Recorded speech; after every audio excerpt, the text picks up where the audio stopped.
Bismillahirrahmanirrahim. Assalamualaikum warahmatullahi wabarakatuh. Di sini saya akan menjelaskan mengenai apa itu fikih lughah dan perbedaan antara fikih lughah dan ilmu lughah. Kata fikih berasal dari akar yaitu fa qaf ha. Dalam kamus Lisanul Arab, kata fikih berarti mengetahui sesuatu dan memahaminya. Kata fikih lebih sering digunakan dalam pembahasan ilmu agama. Secara istilah, fikih al-lughah berarti ilmu yang mempelajari bahasa, kebudayaan, dan sejarah suatu bangsa sebagaimana terdapat dalam bahan-bahan tertulis. Dengan kata lain, fikih al-lughah adalah studi sejarah atau perkembangan kronologis dari suatu bahasa. Dalam studi sejarah tersebut, bahasa itu diamati sebagai makhluk yang berkembang dari bahasa tua, misalnya sampai menjadi bahasa sekarang.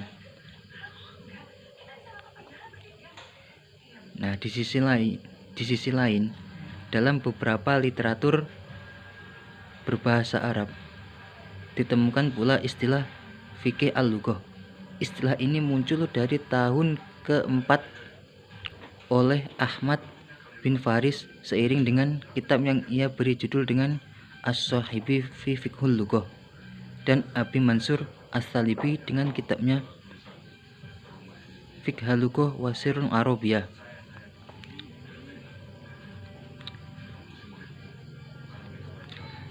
Dari segi terminologis, fikih al-lughah berarti ilmu yang mendalami kajian-kajian bahasa, baik itu dari segi kosakata, struktur, karakteristik, morfologi, dan sintaksis, semantik, dan perubahan-perubahan lain, problem-problem yang muncul di sekitar bahasa, dan lain sebagainya. Sedangkan untuk ilmu lughah dalam literatur berbahasa Arab diantaranya dikemukakan oleh Atiyah bahwa kata linguistik diterjemahkan dengan ilmu lughah. Secara etimologi, kata ilmu lughah terdiri dari dua kata, yaitu al-ilmu dan al-lughah. Kata al-ilmu dalam bahasa Indonesia diartikan sebagai ilmu pengetahuan, dan al-lughah berarti bahasa.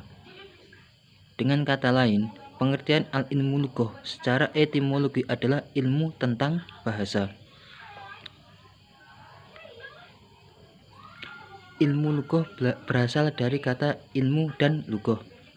Ilmu yang berarti sebuah ilmu dan dapat diartikan sebagai hasil pengetahuan manusia untuk memahami suatu objek tertentu.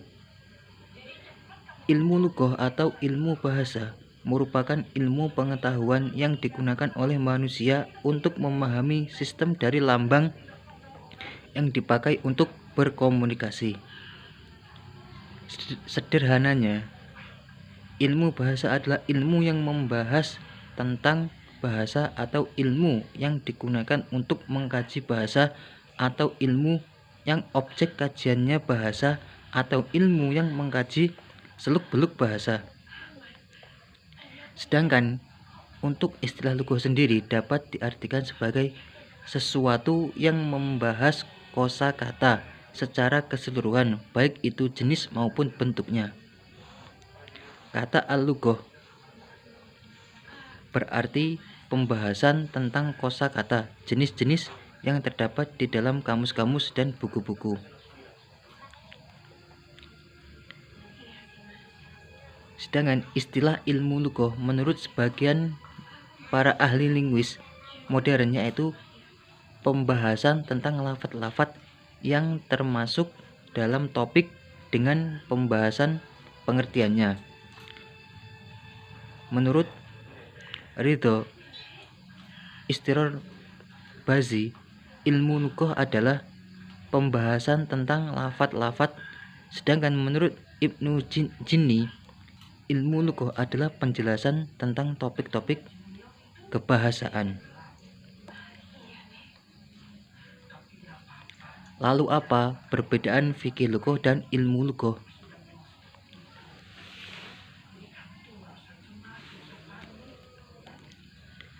Banyak yang beranggapan bahwa fikih lugah sama dengan ilmu lugah. Ada pula yang menganggap bahwa kedua istilah tersebut berbeda. Sehingga pada sekarang ini sering terjadi permasalahan akan kedua istilah tersebut. Permasalahan itu terjadi karena istilah linguistik dapat diterjemahkan menjadi ilmu lugah yang lebih dikenal oleh para linguis Arab. Namun mereka lebih dahulu mengetahui istilah fikih al-lugah. Kedua istilah tersebut dapat dibedakan dari beberapa segi sebagaimana yang diungkapkan oleh Yakub, yaitu yang pertama, satu, dari sudut pandang. Dari segi sudut pandang, yaitu bahwa ilmu al-lugah mengkaji bahasa untuk bahasa. Sedangkan fikih al-lugah yaitu mengkaji bahasa sebagai sarana untuk mengungkapkan sebuah budaya. Yang kedua, dari segi ruang lingkup. Disebabkan karena kajian fikih al-lugah lebih luas daripada ilmu al-lugah.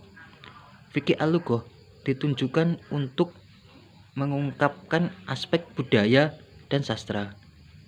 Sedangkan ilmu al-lugah hanya memusatkan pada kajian struktur internal bahasanya saja. Yang ketiga, dari segi historis, bahwa istilah fikih al-lugah sudah lebih lama digunakan daripada istilah ilmu lugah. Yang keempat, dari segi pencetusnya, bahwa ilmu al-lugah sudah diberi label dengan kata ilmiah secara konsisten, sehingga fikih al-lugah masih diragukan keilmiahannya. Yang kelima, dari segi kajiannya, mayoritas kajian fikih al-lugah bersifat historis komparatif, sedangkan ilmu al-lugah bersifat deskriptif dan sinkronis. Singkat kata, fikih lugah pembahasannya lebih luas, yaitu membahas tentang bahasa budaya. Sedangkan ilmu al-lugah pembahasannya mengenai tujuan, fungsi, dan manfaat bahasa itu sendiri.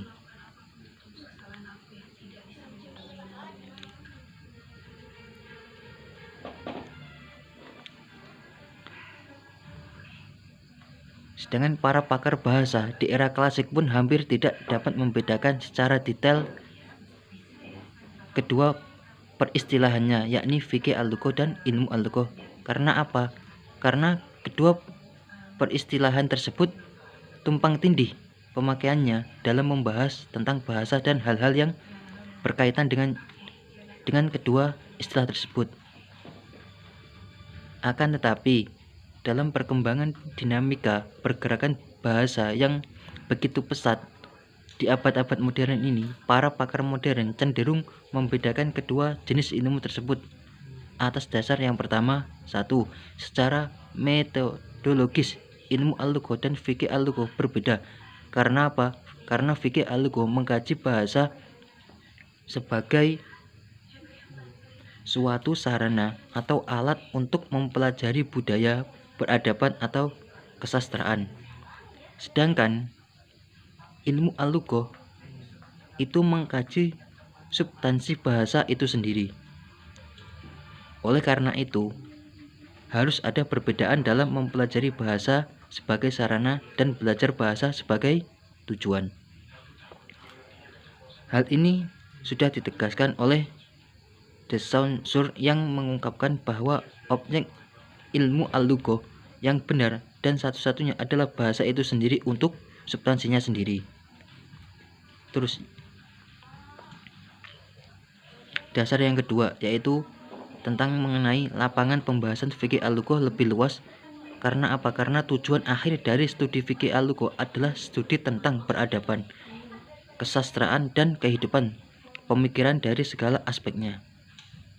Oleh karenanya, ahli fikih lugah membagi bahasa dan membandingkan bagian-bagiannya dan kembali menjelaskan format nas klasik dengan tujuan untuk lebih mengenali cangkupan nas tersebut dari peradaban dengan berbagai jenisnya. Dengan demikian, fikih al-lughah menjangkau lahan-lahan yang luas. Terus dasar yang ketiga yang terakhir yaitu tugas dari para ahli fikih lughah secara dominan adalah dengan melakukan komparasi secara historis. Adapun tugas dari para ahli bahasa adalah dengan mendeskripsikan dan menyimpulkannya. Lalu bagaimana kesimpulannya? Yaitu fikih al-lughah membahas bahasa sebagai wasilah atau perantara untuk mempelajari sejarah peradaban sastra budaya melalui bahasa itu sendiri. Adapun ilmu lughah itu mempelajari bahasa untuk bahasa itu sendiri. Cangkupan objek bahasa dan fikih al-lughah lebih luas dibandingkan ilmu lughah karena membahas akan nilai sejarah dan budaya bahasa itu sendiri. Nah, seiring dengan itu, kajian ilmu lughah bukan hanya satu bahasa tertentu, tapi hakikat bahasa-bahasa secara keseluruhan. Sementara fikih al-lughah hanya menyangkut satu bahasa atau satu kelompok bahasa tertentu yang menyangkut asal-usul, karakteristik dan perkembangannya. Dilihat dari mana? Dilihat dari segi waktu, bahwa fikih lughah sebagai suatu istilah lahir lebih dahulu daripada ilmu lughah, sehingga bisa dikatakan bahwa kedudukan fikih al-lughah sebagai awal permulaan munculnya ilmu al-lughah, sehingga para ahli kuno menyamakan kedua istilah tersebut. Namun para ahli kontemporer ada yang menyamakan dan membedakan istilah tersebut.